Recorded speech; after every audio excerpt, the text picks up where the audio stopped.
ನೋಡ್ರಿ, ನೀವು ಎಲ್ಲರ ಊಟಕ್ಕೆ ಹೋಗಿರ್ತೀರಿ, ಏನರ ಗುಡಿಯಾಗ ಹೋಗಿರ್ತೀರಿ ಪ್ರಸಾದ ತೊಗೊಳಕ, ಇಲ್ಲ ಹಳ್ಳ್ಯಾಗ ಎಲ್ಲರ ನೋಡಿರ್ತೀರಿ ಮದ್ವೆ ಗಿದ್ವ್ಯಾಗ ಎಲ್ಲ ನಾವು ಊಟ ಮಾಡ್ತಿರ್ತೀವಲ್ರಿ.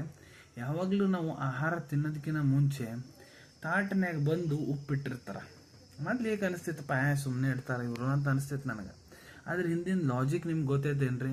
ಸೊ ಆಯುರ್ವೇದ ಇದ್ರ ಬಗ್ಗೆ ಏನು ಹೇಳುತ್ತಂದ್ರೆ ನೋಡ್ರಿ, ನೀವೇನರ ಊಟ ಮಾಡೋದಕ್ಕಿಂತ ಮುಂಚೆ ಉಪ್ಪು ಇಲ್ಲ ಶುಂಠಿ, ಇಲ್ಲ ಬರೀ ಉಪ್ಪು ಇಲ್ಲ ಶುಂಠಿ ಇಲ್ಲ ಎರಡು ಸೇರಿ ಒಮ್ಮಕ್ಲೆ ಸೇವನೆ ಮಾಡಿದ್ರೆ ಏನಾಗ್ತೈತಪ್ಪ ಅಂದ್ರೆ ನಿಮ್ಮ ಜಠರಾಗ್ನಿ ಏನಿರ್ತೈತೆ ನೋಡ್ರಿ ಹೊಟ್ಟೆ ಒಳಗೆ, ಅಗ್ನಿಯನ್ನು ತೀವ್ರ ಮಾಡ್ಲಿಕ್ಕೆ ಕೆಲಸ ಮಾಡ್ತೈತಿ. ಅಂದ್ರೆ ನೀವು ತಿಂದಿದ್ದ ಆಹಾರ ಪಾಚನ ಆಗ್ಬೇಕು, ಅದ್ರ ಸಂಬಂಧ ಜಠರಾಗ್ನಿಯನ್ನ ಜಾಸ್ತಿ ಮಾಡ್ತೈತಿ.